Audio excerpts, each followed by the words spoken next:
Hello बच्चों। तो depreciation accounting का आज सेकेंड लेक्चर है। मैं उम्मीद करता हूं कि आपने फर्स्ट लेक्चर जरूर देखा होगा। अगर नहीं देखे होंगे तो आप जरूर एक बार इसे देख लो। ठीक है, तो चलो हम लोग आज की क्लास शुरू करते हैं। तो सबसे पहले आप अपने कॉपी में हेडिंग डालो, factors affecting depreciation. Factors affecting depreciation. अब हम बात करने वाले हैं कि डिप्रिसिएशन को कौन कौन से फैक्टर्स अफेक्ट करते हैं। ठीक है, या दूसरे तरफ से इसे इस तरह से भी बोला जाता है, basis of providing depreciation. Basis of providing depreciation. Basis of providing depreciation. तो डेप्रिसिएशन को प्रोवाइड करने के क्या क्या बेसिस हैं, ठीक है, और कौन कौन से फैक्टर्स जो डिप्रिसिएशन को निकालते समय अफेक्ट करता है, तो उस पे हम लोग आज डिस्कशन करने वाले हैं। ठीक है, चलो। तो सबसे पहला पॉइंट जो आप डालोगे वो है cost of asset. Cost of the asset. Asset के कॉस्ट। अब इसे ओरिजिनल कॉस्ट और हिस्टोरिकल कॉस्ट भी बोला जाता है। इसे क्या बोला जाता है? इसे हिस्टोरिकल कॉस्ट भी बोला जाता है। ठीक है, यानी असेट का कॉस्ट क्या है। ठीक है, तो जब भी कोई आप असेट परचेज करते हो तो उससे जुड़ा हुआ सभी कॉस्ट ऑफ द एसेट का पार्ट आता है। मैं क्या बोला, आप फटाफट इसे नोट करो। कॉस्ट ऑफ द एसेट में परचेज प्राइस आता है। परचेज प्राइस यानी खरीदते टाइम में आप क्या प्राइस पे कर रहे हो। ठीक है, अब उस एसेट को आप अपने फैक्ट्री तक, आप अपने बिजनेस तक लाओगे तो उसके लिए फ्रेट लगेगा, कैरेज लगेगा। ठीक है, फ्रेट और कैरेज। ठीक है, तो वो भी क्या होगा, कॉस्ट ऑफ द एसेट का पार्ट होगा। ठीक है, अब मान के चलो आपने कोई मशीन ली और उस मशीन को, बहुत बड़ी मशीन है, तो उस मशीन को क्या हुआ कि आपने मान के चलो चाइना से इंपोर्ट कराया। ठीक है, तो वो मशीन पूरा का पूरा मशीन टुकड़ों में भेजा जाएगा, यानी उसको क्या किया जाएगा, आपको उसका अलग अलग पार्ट जो है आपको भेज दिया जाएगा। ठीक है, अब उसको जब आप अपने फैक्ट्री के पास लाओ, फैक्ट्री में लाओगे, तो क्या करना पड़ेगा, उस मशीन के पार्ट को आपको असेंबल करना होगा। ठीक है, और उसे अपने फैक्ट्री में इंस्टॉल, आपको इंजीनियर को बुलाना होगा और उसको इंस्टॉल कराना होगा, तो उसके भी खर्चे आएंगे। यानी कि इंस्टॉलेशन एक्सपेंसेस भी एसेट का पार्ट माना जाता है। Installation expenses. Installation expenses. ठीक है, वो भी क्या होता है, कॉस्ट ऑफ द एसेट का पार्ट होता है। उसके साथ साथ छोटे छोटे कॉस्ट, जैसे आपने मशीन को लाया तो रास्ते में कहीं टूट फूट ना जाए, उसके लिए आपने ट्रांजिट इंश्योरेंस कराया।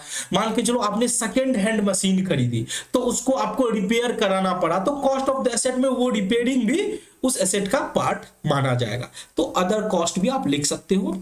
अदर कॉस्ट, ब्रैकेट में हम लोग लिख लेंगे अदर कॉस्ट में, जैसे रिपेयर कॉस्ट हो गया, repair cost, transit insurance etcetera, और भी छोटे छोटे कॉस्ट जो आपके उस असेट से एसोसिएटेड है, जुड़े हुए हैं। ठीक है, चलो, तो इन सब को मिला के जो होता है वो कॉस्ट ऑफ द एसेट होता है। कॉस्ट ऑफ द एसेट होता है। तो जब भी हमें एसेट का कॉस्ट निकालना हो तो हम क्या करेंगे, उस एसेट से जुड़े हुए सारे के सारे खर्चे को हम इंक्लूड करते हैं। हम फ्रेट इंक्लूड करते हैं, कैरेज इंक्लूड करते हैं, इंस्टॉलेशन एक्सपेंसेस इंक्लूड करते हैं, और भी कोई छोटे छोटे कॉस्ट जो जैसे रिपेयर हो गया, ट्रांजिट इंश्योरेंस हो गया, ये सब हम क्या करते हैं, परचेज प्राइस के अंदर इंक्लूड करते हैं। ठीक है, अब जैसे एक एग्जाम्पल लेते हैं, हम गए मोटर कार खरीद रहे, ठीक है, कार खरीद रहे, तो हमें बोला गया कि इस कार का प्राइस जो है एक्स शोरूम प्राइस वो है 6 लाख रुपया। ठीक है, तो हम बोले कि ठीक है, ये 6 लाख रुपया रखो और कार मुझे दे दो। अब क्या मुझे कार मिल जाएगा? नहीं, बिल्कुल नहीं मिलेगा। उस एक्स शोरूम प्राइस के ऊपर ड्यूटी, जीएसटी चार्ज, ठीक है, ऑन रोड प्राइस पर आने के लिए और भी बहुत ही एडिशनल खर्चे करने पड़ेंगे। तो जब हम उस कार का कॉस्ट निकालेंगे तो जो एडिशनल खर्चे उसको भी हम उसका पार्ट मान लेते हैं। ठीक है। बस कॉस्ट ऑफ एसेट को निकालते समय आपको दो कुछ बातें को ध्यान में रखनी है, उसको मैं नोट्स के रूप में आपको लिखा देता हूं। तो आप क्या करो, फटाफट कॉस्ट ऑफ द एसेट के नीचे में एक नोट लिखो, note number 1, note number 1, GST paid, GST paid, जिसको हम लोग इनपुट जीएसटी के नाम से जानते हैं, कि परचेज करते समय जो आप जीएसटी पे करते हो उसको क्या बोला जाता है, उसको बोला जाता है इनपुट जीएसटी। तो जीएसटी पेड जिसको इनपुट जीएसटी बोलते हैं, on purchase of asset, on purchase of asset is not part of cost of asset. ये मैंने क्या लिख दिया, मैं बोल रहा हूं कि आप इनपुट जीएसटी पे करते हो, ठीक है। गुड्स को खरीदा, आपने कोई मशीन खरीदी, उस पर आपने इनपुट जीएसटी पे किया, ठीक है। उसको कॉस्ट का पार्ट नहीं बनाना है, उसको कॉस्ट ऑफ द एसेट में नहीं जोड़ना है। ये क्या बोल रहे हैं सर, आप तो अभी बोला कि एसेट खरीदते समय जो भी खर्चा होता है उसको कॉस्ट ऑफ द एसेट बना लो, लेकिन आप यहीं पे बोल रहे हैं कि जो जीएसटी तुम पे करोगे उसको एसेट के कॉस्ट में उसको मत डालो, उसको बाहर करो, उसको उसमें इंक्लूड नहीं करो। क्यों? क्योंकि देखो बाबू, हमने जब जीएसटी का चैप्टर पढ़ा था, अकाउंटिंग फॉर जीएसटी, तो उसमें क्या देखा था कि हम जो इनपुट जीएसटी पे करते हैं खरीदते टाइम में, उसका मुझे बेनिफिट मिल जाता है, उसका मुझे क्रेडिट मिल जाता है, उस इनपुट टैक्स का क्रेडिट मिल जाता है किसके साथ, आउटपुट जीएसटी के साथ। यानी जब हम कस्टमर से पैसा कलेक्ट करते हैं जीएसटी का, ठीक है, तो पूरा का पूरा पैसा हम गवर्नमेंट को नहीं देते हैं, हम क्या करते हैं, हम जो गुड्स पे जो जीएसटी पे किए रहते हैं खरीदते टाइम में, उसका हम सेट ऑफ कर लेते हैं आउटपुट जीएसटी के साथ। ये जो आप इनपुट जीएसटी, मान के चलो आपने एक कार खरीदी बिजनेस के लिए, ठीक है, उस पे आपने मान के चलो 18,000 रुपया जीएसटी पे किया, तो ये जो 18,000 का जीएसटी है जो अभी आप पे कर रहे हो, उसको तो आप बाद में जब आप सेल करोगे और उस पे जीएसटी कस्टमर से कलेक्ट करोगे तो उससे के साथ आप सेट ऑफ कर लेते हो, तो वो आपका खर्चा हुआ ही नहीं। यानी आपने जो पैसा आपने परचेज के टाइम में पेमेंट किया उसका बेनिफिट तो आपको मिल गया। तो इसीलिए जीएसटी जो पे करते हैं परचेज के टाइम में, उसको कॉस्ट ऑफ द एसेट का पार्ट नहीं माना जाता है। तो आई होप ये पॉइंट आपको समझ में आ गया होगा कि इनपुट जीएसटी को कभी भी हम एसेट का हिस्सा नहीं मानेंगे, कॉस्ट ऑफ द एसेट में इंक्लूड नहीं करेंगे। हाँ, अब बोल सकते हो सर कुछ ऐसे भी है जिसपे इनपुट जीएसटी का बेनिफिट नहीं मिलता है, यानी उसका क्रेडिट नहीं मिलता है, तो इन केस अगर इनपुट जीएसटी का क्रेडिट नहीं मिलेगा तब फिर उसको कॉस्ट का हिस्सा मानेंगे। हम केवल उसी का बात कर रहे हैं जिसका हमें बेनिफिट मिलेगा, यानी GST paid on purchase of asset, which आप साथ में एक लाइन और इंक्लूड कर सकते हो, GST paid on purchase of asset which is eligible, which लगा लो, which is eligible for input tax credit, which is eligible for ITC. ITC तो आपने देखा, जो एलिजिबल है इनपुट टैक्स क्रेडिट करने के लिए, is not part of the cost of asset, is not part of cost of asset. अब sir ये कैसे पता करेंगे एलिजिबल है या नहीं? अगर कुछ भी क्वेश्चन ना बोले तो हमेशा मानेंगे कि उसका बेनिफिट हमें मिलेगा, यानी उस जीएसटी जो हमने इनपुट जीएसटी हमने जो पे किया उसका बेनिफिट हमेशा मिलता है। एक दो एक्सेप्शन है वो आपको क्वेश्चन बता देगा, यानी अगर कुछ भी नहीं बताता तो हम ये हमेशा मान के चलते हैं कि जो भी जीएसटी हम पे कर रहे हैं वो इनपुट टैक्स क्रेडिट के लिए एलिजिबल है और उसका हमें बेनिफिट मिलेगा, तो हम उसे कॉस्ट ऑफ द एसेट यानी एसेट का हिस्सा नहीं मानेंगे। ठीक है, चलो, तो ये नोट बहुत ही इंपॉर्टेंट है, ये नोट आप फटाफट नोट कर लो। उसके बाद second point, note number 2, note number 2 क्या है, चलो वो भी लिख लो। Interest component, interest component will not be the part of cost of asset, will not be the part of cost of asset। फिर मैंने ये क्या बोला, मैं ये बोल रहा हूं कि जो इंटरेस्ट कंपोनेंट होगा, मान के चलो आप मशीन खरीदे 5 लाख रुपए का, वो 5 लाख रुपया आपके पास था नहीं, आपने बैंक से कर्जा लिया, तो बैंक उस पर इंटरेस्ट भी लेगी उस 5 लाख रुपए पे। तो क्या वो इंटरेस्ट का खर्चा, जो इंटरेस्ट लेगी बैंक, क्या वो इंटरेस्ट का कंपोनेंट हम एसेट में जोड़ दें, कॉस्ट ऑफ द एसेट मान ले? बिल्कुल भी नहीं, उसे हम अलग से दिखाते हैं। इंटरेस्ट कॉस्ट को हम अलग से फाइनेंस कॉस्ट के अंदर दिखाते हैं, ठीक है। तो कभी भी इंटरेस्ट कॉस्ट को हम कॉस्ट ऑफ द एसेट के अंदर नहीं दिखाएंगे। अब साथ में ये भी लिखना चाहो तो आप लिख सकते हो, it shall be shown, it shall be shown separately. इसे हम अलग से दिखाएंगे, इसे हम क्या करेंगे, अलग से दिखाएंगे। It shall be shown separately under finance cost. इसे हम फाइनेंस कॉस्ट के अंदर अलग से दिखाएंगे, under finance cost in PNL account. यानी जब भी कभी इंटरेस्ट का खर्चा होगा तो उसको हम पीएनएल अकाउंट में अलग से दिखाते हैं, अंडर द फाइनेंस कॉस्ट, यानी फाइनेंस कॉस्ट के अंदर दिखाते हैं। तो कभी भी इंटरेस्ट कंपोनेंट को हम कॉस्ट का पार्ट नहीं मानेंगे, ठीक है। चलो, तो हमने अभी तक क्या क्या बात की उसको फटाफट एक बार हम लोग उसको देख लेते हैं। हमने बात किया कि कौन कौन से फैक्टर होते हैं जो डिप्रिसिएशन को अफेक्ट करते हैं। तो उसके अंदर पहला पॉइंट था हमारा कॉस्ट ऑफ एसेट, जिसको हम हिस्टोरिकल कॉस्ट भी बोलते हैं। इसके अंदर सारे के सारे कॉस्ट रखेंगे जो भी उस एसेट से जुड़ा हुआ है। बस दो बात को ध्यान रखना है, बस दो बात को ध्यान रखना है। मैं यहां पे भी साइड में लिख देता हूं कि सारे खर्चे आएंगे, सारे के सारे एसेट से रिलेटेड, सारे के सारे एसेट से रिलेटेड खर्चे आएंगे यहां पे कॉस्ट में। एसेट से रिलेटेड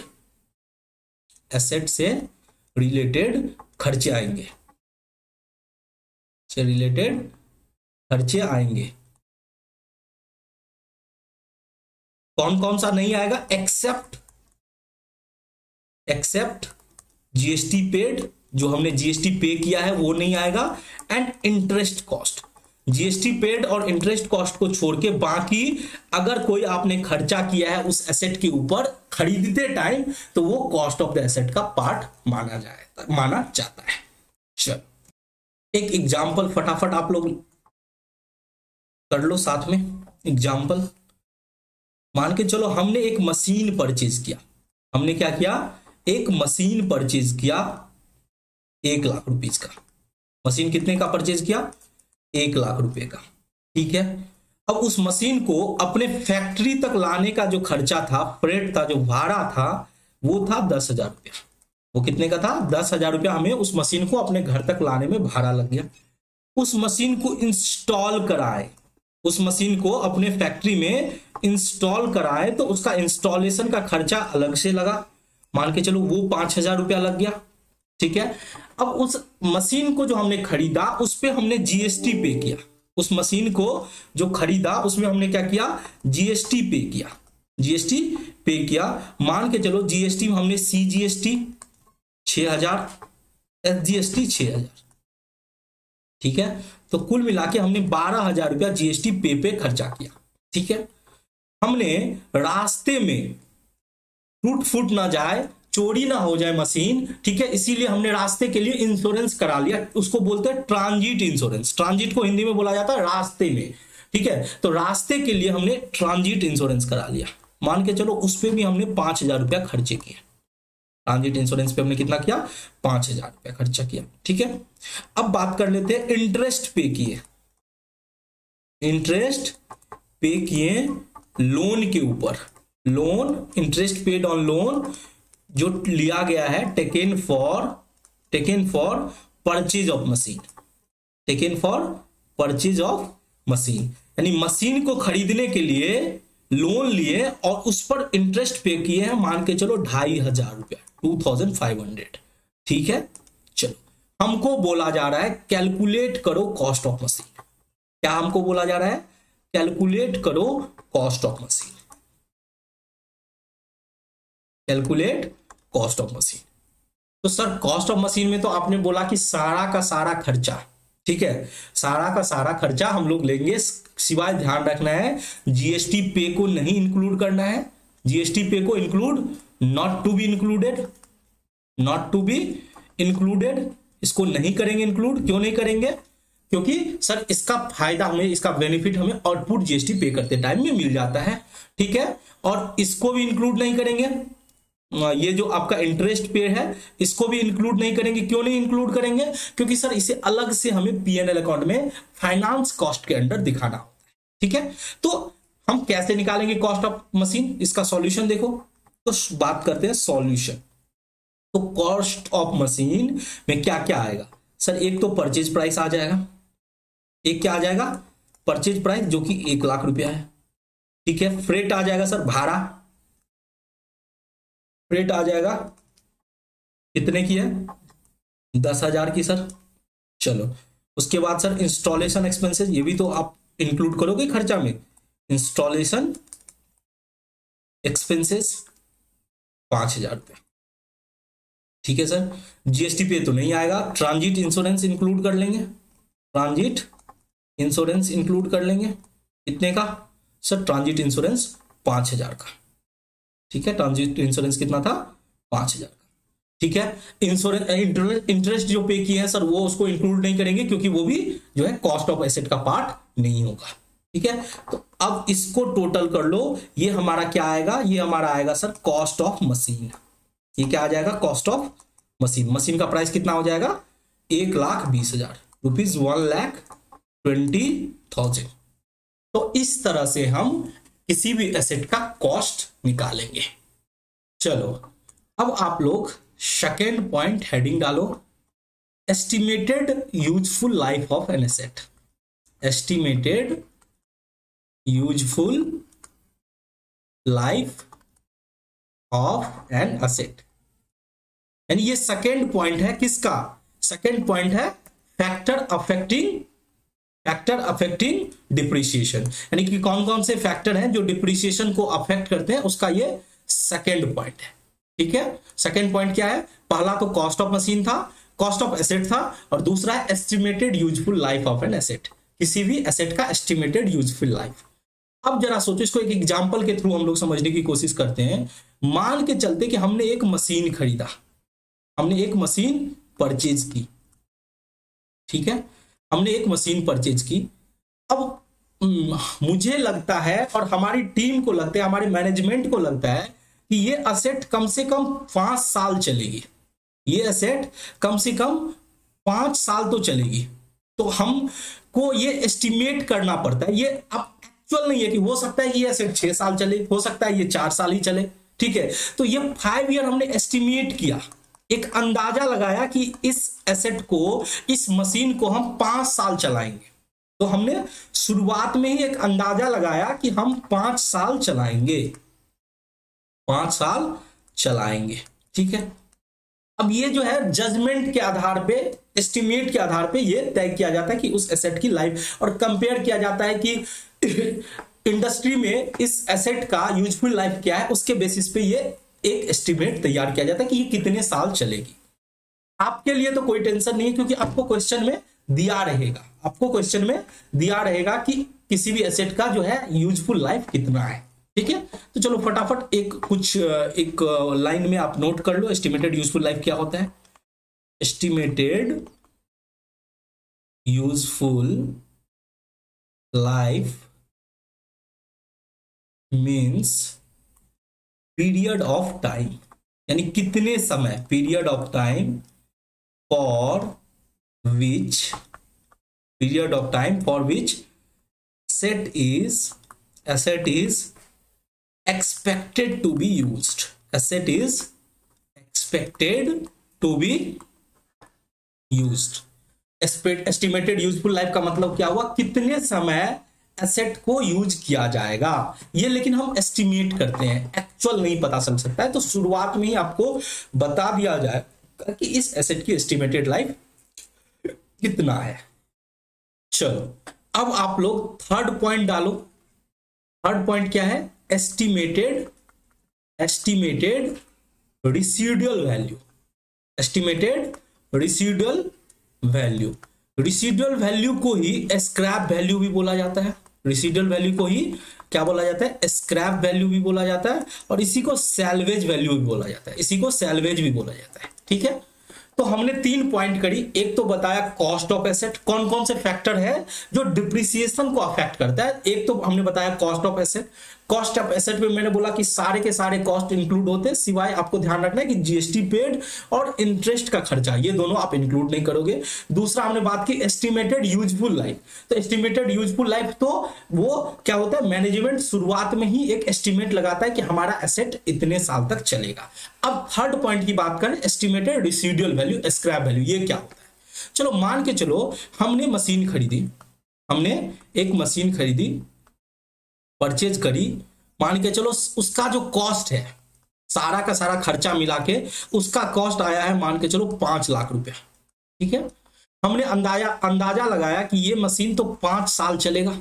ये मशीन कितने साल चलेगा, 5 साल चलेगा, यानी 5 साल चलेगा। ये जो एस्टिमेट लगाया, इसको हमने क्या बोला, इसका नाम क्या दिया हमने, इसको बोला एस्टिमेटेड यूजफुल लाइफ। इसको क्या बोला, एस्टिमेटेड यूजफुल लाइफ।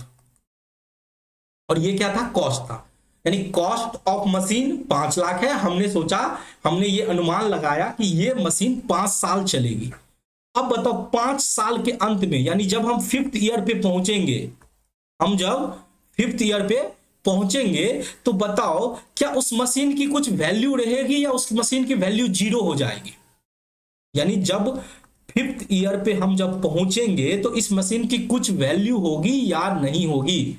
सर ये मशीन है तो इसमें बहुत सारे हार्डवेयर होंगे, लोहा होगा, बहुत कुछ ना कुछ, मान के चलो ये हमारा काम, हमारे काम का नहीं है वो मशीन, हमने 5 साल यूज कर लिया, लेकिन उसकी वैल्यू 0 तो नहीं होगी।